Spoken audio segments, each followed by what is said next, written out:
thương mất ấy chứ đi à anh mất thôi anh chứ nhá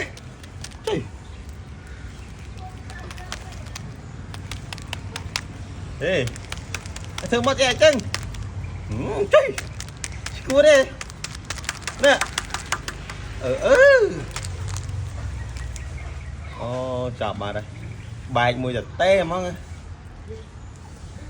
bài giật tê chạy mau thế này dùa khăn bay sang mùi giật tê anh cục xoay em ra rồi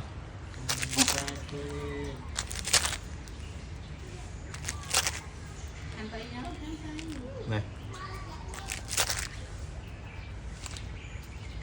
nè